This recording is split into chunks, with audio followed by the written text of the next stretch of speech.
तमाम मित्रों को प्रणाम और नमस्कार। आपके सहायक मित्र डॉक्टर भाविक की ये नई सीरीज में आपका स्वागत है। हमने प्रथम अध्याय में ये जाना कि मन को मित्र बनाने के लिए क्या करना चाहिए। थोड़े बहुत आयाम के बारे में मैंने चर्चा की थी। आज आगे बढ़ता हूं। मन को स्थिर करने के लिए प्राण को स्थिर करना बहुत जरूरी है। उदाहरण के रूप में अगर एक नीडल है जिसमें आपको एक धागा डालना है, सॉय है जिसमें आपको धागा डालना है। अब धागा डालना है तो आप उसे एकाग्र करेंगे। दाएं बाएं थोड़ा भी हो गया तो ये धागा सुई में जाएगा नहीं। उसी तरीके से आपके मन को एकाग्र करना पड़ेगा। श्री रामकृष्ण परमहंस कहते हैं कि अगर कोई महिला अच्छा खाना बनाती है तो वो अच्छा ध्यान भी कर सकती है। क्यों? क्योंकि अगर खाना बनाते समय आपका शरीर और मन एक ही जगह पर है तो वो योग है। अगर मन किसी और जगह पर और शरीर किसी और जगह पर तो उसे हम एकाग्रता नहीं कहते। प्रश्न ये उपस्थित होता है कि मन को एकाग्र करने के लिए क्या करें। तो पहले तो मन को जाने।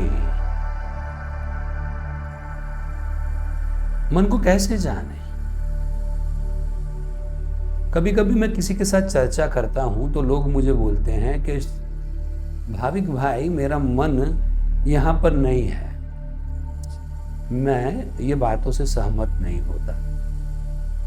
आपका शरीर भी यहाँ है, मन भी यहाँ है, लेकिन आपके विचार है वो आपके मन के रूप से अलग अलग जगह पर गति कर रहे हैं।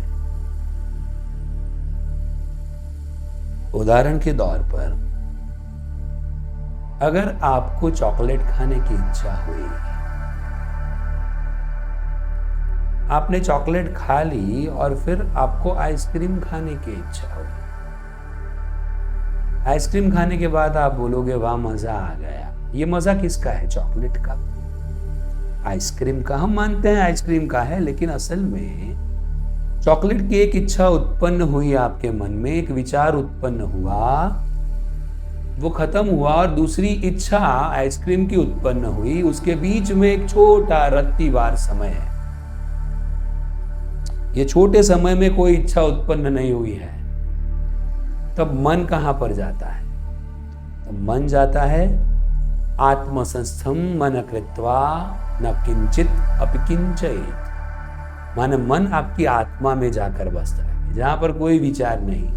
ये जो शांति आनंद आपको मिलता है, वो शांति और आनंद आपको न तो चॉकलेट का न तो आइसक्रीम का मिलता है। वो जो बीच का रत्ती सबर समय है जहां पर मन अपने साथ है, उसका आनंद आपको मिलता है।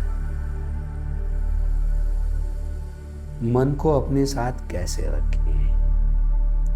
पंचमहाभूतों में से एक तत्व प्राण।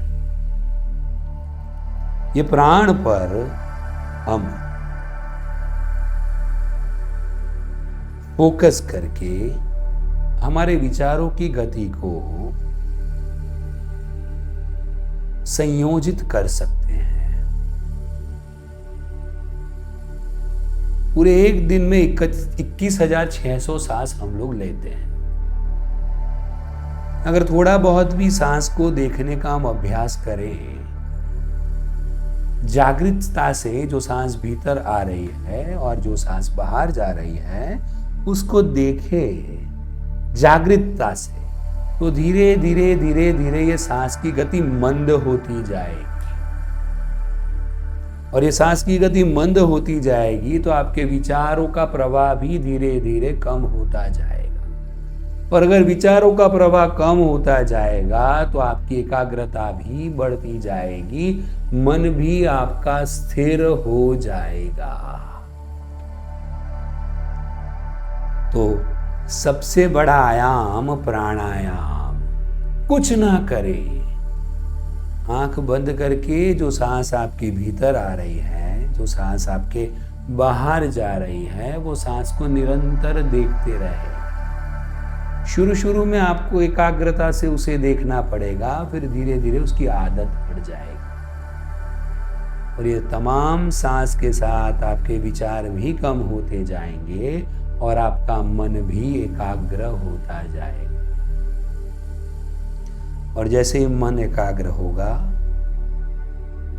वो आपका मित्र बन जाएगा और फिर वो आपके विपरीत कार्य नहीं करेगा, वो आपके साथ में रहकर कार्य करेगा। तो आज के ये एपिसोड का सबसे बड़ा सार, मन को मित्र बनाने के लिए